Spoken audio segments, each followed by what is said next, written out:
Aujourd'hui, je vais vous montrer comment passer de ça à ça. Bon, alors, ce qu'on va faire avec cette image, on va simplement l'améliorer juste ici avec l'accent. On va pas chipoter, on va faire cela.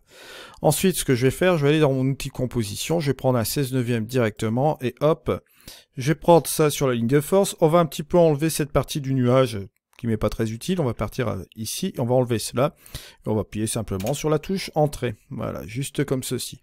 Au niveau de la balance des blancs, bon, il est clair qu'ici, en regardant l'histogramme, qu'on a une dominante ici bleue dans les hautes lumières. Je vais la chasser directement avec ma balance des blancs comme ceci, pour avoir un résultat qui soit quand même un petit peu plus correct au niveau de la balance des blancs. On va neutraliser cela, bien sûr, mais je trouve qu'elle est encore un petit peu trop bleue, donc hop, on va le ramener comme ceci, vous voyez. Là, on a une couleur qui est quand même plus ou moins plaisante à l'œil. Et là, on va s'amuser un petit peu avec les contrastes. On va ramener l'ensemble des contrastes comme ceci, avec le super contraste, bien sûr, où on va booster les trois curseurs, tout simplement. Et là, on va un petit peu, tout simplement, faire nos réglages.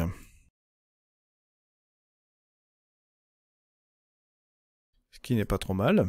Structure, un petit peu de structure, bien sûr. Voilà, juste comme ceci. Ça permet de rattraper quelque chose de pas trop mal. Hop. Du détail, on va en mettre un peu aussi également. Faire la différence avant-après, voilà, comme ça, ça me semble correct, mais ce que je vais faire, c'est que je vais utiliser un ajustement local. On va utiliser simplement cela, bon, à certains endroits de l'image, ici, hein, où c'est un petit peu rocheux, d'accord. Là, si je vais ne pas utiliser, je vais simplement utiliser ces choses-là. Regardez la différence avant et après, c'est pas trop mal. Je vais utiliser aussi également tout ce qui est densité plus, densité moins, avec une intensité un petit peu moins importante, peut-être à 7, voilà, on éclaircir. On va éclaircir ici un peu cette zone-là, d'accord. Ensuite, je vais utiliser l'obscurcir. On va un petit peu baisser ici, voilà, juste comme ça. Un petit peu casser l'ensemble pour avoir un petit peu plus de relief, comme ça. Ici, on a le avant-après, voilà, on est tranquille. Je vais ici effacer certains éléments perturbateurs. Ici, voilà, là, là. Et je fais effacer. Voilà qui est fait. Bon, maintenant, ce que je vais faire aussi, je vais aller directement dans les pros, dans l'harmonie des couleurs. Hop, un petit peu d'éclat. Juste comme ceci, d'image chaleureuse. Je vais exagérer l'ensemble, vous allez comprendre pourquoi, parce que je vais rattraper l'ensemble et le coup ici dans tout simplement l'outil couleur, et on va un peu désaturer, juste comme ceci. Voilà, encore un petit peu. Permettre de faire quelque chose d'assez pas mal du tout avec cette couleur-là qui est assez hallucinante. Bon, au niveau des jaunes, je vais quand même un petit peu désaturer l'ensemble, un petit peu des oranges aussi, voilà. Je vais rééquilibrer quand même l'ensemble comme ceci. Comme on est dans un truc assez barré, je vais créer un petit truc de mystique ici dans mes nuages, pour avoir un effet assez particulier. Allez, on va prendre un ajustement local, hein. Ça c'est normal.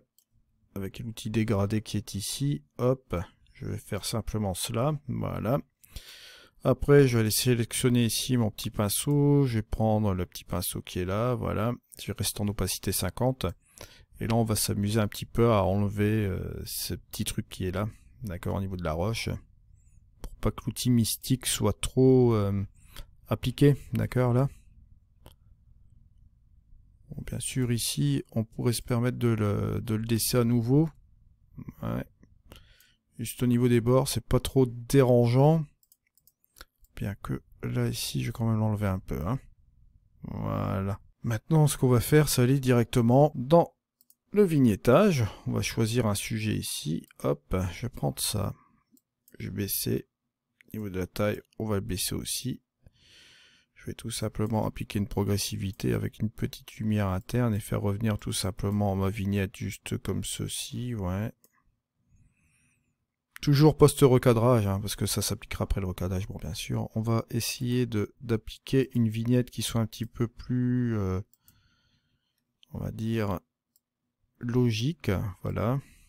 Donc on va ramener cela comme ça. Je vais peut-être le ramener un petit, même un petit peu plus là. Voilà, pour que ce soit un petit peu plus raisonnable, on va dire, au niveau de la vignette. Voilà, on va pas trop la baisser non plus. Voilà. Et allez, je vais aller ici dans un ajustement masquage local. On va prendre un basique. Voilà.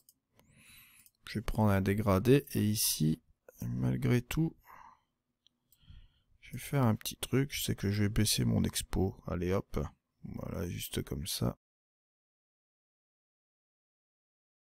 Et cet ensemble, je vais un petit peu le désaturer un peu, voilà, parce que je trouve que c'est un petit peu trop saturé sur ce côté-là.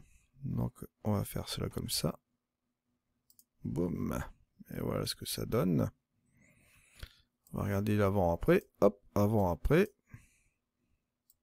Vous voyez, on est passé de ça à ça. N'oubliez pas que vous commencez ici sur un fichier RAW. Fichier RAW qui n'a rien à voir avec le fichier final, bien sûr, je vous le rappelle. Hein, vous devez le travailler, vous devez le développer, vous devez apporter des couleurs, etc. Ramener du color grading.